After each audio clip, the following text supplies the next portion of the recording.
Live series की night bulletin दिन भर बिहार में आपका स्वागत है। मैं रिया। सबसे पहले सुर्खियों पर एक नजर। ललन सिंह ने नीतीश तेजस्वी को लेकर दिया बयान। मोदी सरकार पर भी बरसे। नेता प्रतिपक्ष विजय सिन्हा ने कुटनी उपचुनाव में ठोका जीत का दावा। बोले जाति की रणनीति नहीं चलेगी। सहरसा में जेल जाने से पहले पूर्व सांसद आनंद ने दिया बयान। जीतन राम मांझी ने सीएम नीतीश से की आनंद मोहन की रिहाई की मांग। जेडीयू का अलग होना भाजपा के लिए सुनहरा अवसर, बोले संजय जायसवाल। प्रशांत किशोर ने नीतीश तेजस्वी को दिया चैलेंज। पटना एसएसपी की बड़ी कार्रवाई। बिहटा थाना प्रभारी को किया सस्पेंड। गोपालगंज में स्कूल की बाउंड्री से टकराई कार, 3 लोगों की मौत। पटना में AQI 300 के पार, जहरीली हवा में सांस लेने को मजबूर लोग। अब खबरें विस्तार से। पटना विश्वविद्यालय छात्र संघ चुनाव में छात्र जेडीयू की जीत के बाद ललन सिंह का बयान सामने आया है। ललन सिंह ने कहा कि नीतीश और तेजस्वी पर युवाओं ने आस्था जताया है। उन्होंने कहा कि रोजगार में युवाओं का ध्यान खींचा है, इसलिए जेडीयू कैंडिडेट को पूरा समर्थन मिला है। पीयू छात्र संघ चुनाव परिणाम के बहाने ललन सिंह ने मोदी सरकार पर भी जमकर निशाना साधा है। उन्होंने कहा है कि चुनाव परिणाम ने बता दिया कि छात्रों और नौजवानों के बीच नीतीश कुमार कितने पॉपुलर हैं। आने वाले 5 दिसंबर को बिहार की कुटनी विधानसभा सीट पर उपचुनाव के लिए वोटिंग होनी है। उपचुनाव में जीत दर्ज करने के लिए सभी दलों ने अपना जोर लगा दिया है। एक तरफ जहां जेडीयू कुटनी में भारी बहुमत से जीत दर्ज करने का दावा किया है, तो वहीं बीजेपी ने दावा किया है कि इस बार कुटनी में कमल खिलना तय है। नेता प्रतिपक्ष विजय सिन्हा ने विरोधियों पर हमला बोलते हुए कहा कि आने वाले समय में बिहार में जाति की रणनीति करने वाले लोगों की दुकानदारी बंद हो जाएगी और ऐसे लोगों की जमानत तक नहीं बचने वाली है।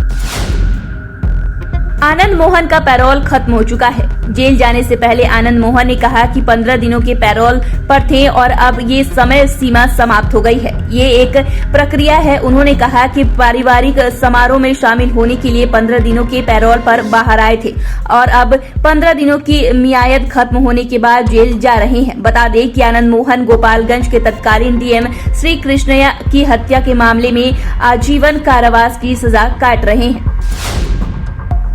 वहीं अब आनंद मोहन के पैरोल खत्म होने से बिहार के पूर्व मुख्यमंत्री काफी दुखी दिख रहे हैं। जीतन राम मांझी ने आनंद मोहन के पैरोल पर वापस जाने को लेकर काफी दुख दिखा रहे हैं। इसको लेकर उन्होंने बिहार के मुख्यमंत्री नीतीश कुमार से बड़ी मांग रख दी है। मांझी ने ट्वीट करते हुए लिखा है कि आनंद मोहन को पुनः जेल जाने की खबर से मन दुखी है। मांझी ने कहा कि अब उनके साथ अन्याय हो रहा है। उन्होंने मुख्यमंत्री नीतीश कुमार से आग्रह किया है कि उनके रिहाई की दिशा में काम किए जाए, यही न्याय संगत होगा। भाजपा के प्रदेश अध्यक्ष संजय जायसवाल ने कहा कि जेडीयू का अलग होना भाजपा के लिए एक बड़ा अवसर के समान है।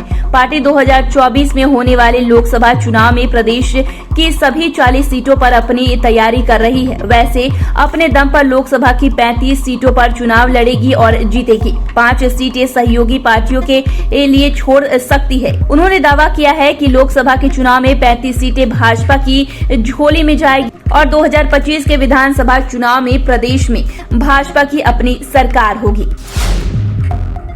प्रशांत किशोर ने नीतीश तेजस्वी को चैलेंज दिया है। दरअसल मोतिहारी में स्वराज पदयात्रा के दौरान पीके ने कहा है कि नीतीश कुमार ने 15 अगस्त को गांधी मैदान में घोषणा की थी कि वह 10 लाख सरकारी नौकरी बिहार में देंगे। वहीं तेजस्वी यादव ने कहा था पहली कैबिनेट की बैठक में ही 10 लाख नौकरियां बिहार की युवाओं को दी जाएगी, लेकिन अब लगता है जैसे तेजस्वी यादव की कलम की स्याही सूख गई है। पीके ने कहा है कि यदि बिहार के युवाओं को 10 लाख नौकरियां देने का वादा पूरा नहीं हुआ तो बिहार के युवाओं के साथ नीतीश कुमार का घेराव करेंगे। बिहार में भ्रष्टाचार को लेकर राज्य सरकार द्वारा लगातार कार्रवाई की जा रही है। इसी कड़ी में पटना एसएसपी मानवजीत सिंह ढिल्लों ने बड़ी कार्रवाई करते हुए बिहटा के थानेदार रंजीत कुमार को सस्पेंड कर दिया है। जमीन के दलालों और बालू माफियाओं से सांठगांठ के आरोप में एसएसपी ने यह कार्रवाई की है। अब बिहटा में पुलिस इंस्पेक्टर सन्नवर खां को नया थानेदार बनाया गया है। बताया जा रहा है कि बिहटा थाना इलाके के थानेदार एक जमीन की दलाली में लगातार पिछले कुछ दिनों से संलिप्त था। इसकी शिकायत मिलने पर एसएसपी ने जांच के आदेश दिए। गोपालगंज में एक स्कूल की बाउंड्री से तेज रफ्तार कार जा टकराई, जिसमें कार सवार 3 लोगों की मौत हो गई। वहीं एक अन्य सवार गंभीर रूप से घायल हो गया है। यह घटना जिले के हथुआ थाना क्षेत्र के ईडेन स्कूल के पास की। घटना की सूचना मिलते ही पुलिस टीम पहुंचकर मृतक का शव अपने कब्जे में लेकर पोस्टमार्टम के लिए भेज दिया। बताया जा रहा है कि सभी गोरखपुर से लौट रहे थे। राजधानी पटना में ठंड बढ़ने के साथ जिस तरह से बिहार के जिलों में एयर क्वालिटी इंडेक्स में इजाफा हो रहा था, वह अभी भी जारी है। आज भी राजधानी पटना में एयर क्वालिटी इंडेक्स 300 के पार चला गया है। पटना के इको पार्क स्थित एयर क्वालिटी इंडेक्स मापक यंत्र में एयर क्वालिटी इंडेक्स 318 दिख रहा है। साथ ही हवा में धूलकण की मात्रा भी स्टैंड से 3 गुना तक पहुंच गया है। सिर्फ राजधानी पटना में नहीं, इसके अलावा बिहार के कटिहार, पूर्णिया, मुजफ्फरपुर, दरभंगा में भी लोग प्रदूषित हवा में सांस ले रहे हैं। तो फिलहाल के लिए इतना ही। आपको हमारे द्वारा दी गई जानकारी कैसी लगी, हमें कमेंट कर जरूर बताएं। चैनल को सब्सक्राइब करें, फेसबुक पेज को लाइक करें। वीडियो देखने के लिए आपका शुक्रिया।